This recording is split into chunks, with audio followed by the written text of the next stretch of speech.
Hello everyone, আসসালামু আলাইকুম। চলে আসছি স্টাইলস বিউটি লঞ্চ থেকে। যারা যারা আমাদের ইউটিউব, ফেসবুক দেখবেন, একটা করে ছোট্ট ছোট্ট করে লাইক দিবেন, একটা কমেন্ট করবেন, আর একটা করে শেয়ার করবেন, যেহেতু আমরা আরো নতুন নতুন ভিডিও দেওয়ার আগ্রহে থাকি। তো আমি চলে আসছি যেটাকে বলে ব্রন ব্রনের ট্রিটমেন্ট, অ্যাকনি ফেশিয়াল। তো অ্যাকনি ফেশিয়াল এই আপুটার অনেক আগ থেকে অনেক ব্রণ। উনি আমার এখানে 2 মাস আগে এসে দেখায় গিয়েছিল। আমি বলেছিলাম ওনাকে অ্যাকনি ফেশিয়াল করতে, বাট উনি আসেনি। 2 মাস পরে আমার এই পার্লারে নিয়ে আসলো। তো আমি ওনাকে সাজেস্ট করলাম, আপু আপনি অ্যাকনি ফেশিয়ালটা করেন, যেহেতু ওর জন্য দরকার। আর আপুটা দেখে মনে হয়েছে আপুটা অনেক ছোট, বাট আপুটা ছোট না, আপুর বয়স 19 বছর। আমি বয়স জিজ্ঞাসা করে ওনাকে একনি যে ফেসিয়ালটা সেটা করার সাজেস্ট করলাম। দেন উনিও রাজি হয়ে গেল। দেন একনি ফেসিয়ালটা একবার করলে তো ওনার ব্রণটা যাবে না, ম্যাক্সিমাম আরো কয়েকটা সেকশন নিতে হবে। আর দেখা যায় আমরা হয়তো স্কিনের কোনো প্রবলেম থাকলে আমরা সেটা ফেসিয়াল করে, একবার ফেসিয়াল করলেই সেটা চলে যাওয়ার সম্ভাবনা থাকে। আর যদি একবার করলে চলে যায় তাহলে এটা আর হবে না, বারবার করতে হবে। আর যাদের ভিতরে বডির ভিতরে যদি কোনো প্রবলেম থাকে, আসলে একটা করলেও হয় না, অনেকগুলা, ওনাকে ভালো ডক্টর দেখাইতে হবে, স্কিন ডক্টর, তাহলে আপনার যেতে পারে। তো আমি ওনাকে সবকিছুই খুলে বললাম। তো আপু বললো যে ঠিক আছে, আমি রাজি আছি যে আপনাদের অ্যাকনি ফেসিয়ালটা, আমাদের কথা মতো উনি করতে রাজি হয়েছে। তো আপুর অনেক যেমন ব্ল্যাকেস, তেমন উম, ওনার স্কিনের অবস্থা এত বাজে। তো চেষ্টা করছি ওনাকে খুব সুন্দর করে দেওয়ার।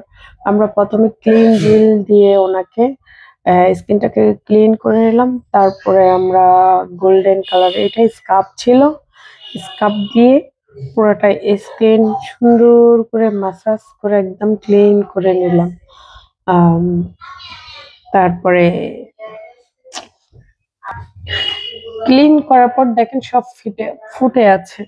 তারপর প্রথমে আমরা একটু স্টিম দিয়ে নিলাম। এই স্টিমটা দেওয়ার কারণেই হয়েছে যে স্টিমটা দিলে অনেক ব্রণের যেগুলা শক্ত হয়ে যায়, ওই শক্ত, এক কথা বলে যে যেটা ময়লা থাকে, ওই ময়লাটা অনেক হার্ড হয়ে থাকে। আর স্টিমটা দিলে একদম নরম হয়ে আসে। আমরা ফেজের উপরে জাস্ট ওয়ান টাইম যে টিস্যু, এই টিস্যুটা দিয়ে ফেজের উপরে তারপর আমরা এই স্টিমটা দিচ্ছিলাম। আর এই স্টিমটা হাইস্ট দিতে হয় আপনার 2 থেকে 3 থেকে 4 মিনিট, এতটুকু দিলে এনাফ। দেওয়ার পরে পুরোটা ক্লিন করতে আমার ম্যাক্সিমাম, মানে প্রথমে আমি তো মেশিন দিয়ে ওনার স্কিনটাকে সেকশন টানলাম। টানার পরে দেখতেছি যে ওনার এই জিনিসটা বের হয়নি ভালো করে।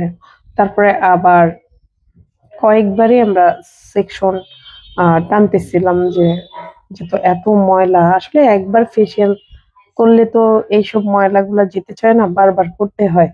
যেমন একটা সিস্টেমের মধ্যে থাকতে হয়, করলে কি হয় তখন স্কিনটা ক্লিন হয়। আর আপুটা মনে হয় পানি খুব কম খায়, আমি জিজ্ঞাসা করতেছিলাম বারে বারে যে আপু একটু পানিটা বেশি খাবেন। আর এই যে দেখেন আমরা যে সেকশনটা টানতেছিলাম, এই সেকশনটা টানার পরেও যাতে ব্ল্যাকেজ থাকে, হোয়াইট এজ থাকে যাদের, এগুলো বের হয়ে যায়। তো ওনারও খুব, আমি খুব ভাবে ট্রাই করছি যে বের করে দেওয়ার। তারপরে বের করেছে অনেকগুলা। আর এই সেকশনটা টানতে গেলে অনেক সময় বেশি বেশি করে একটু দিতে গেলে তখন দেখা যায় স্কিনটা লাল হয়ে যায়, তারপরে আবার একটু কেমন জানি হয়ে যায়। সেকশন করার পরে যখন হচ্ছিল না, তখন আমরা কি করলাম, ব্রন স্টিক দিয়ে আমরা একটু বের করে দিলাম যে যে জায়গাগুলো ওনার এই ব্ল্যাকেজ ছিল। ওই যে দেখেন কিভাবে বের করে দিচ্ছে, মানে চাপ দিলে এটা বের হয়ে আসতেছে। পুরা স্কিনটা অনেক ছিল, অনেক।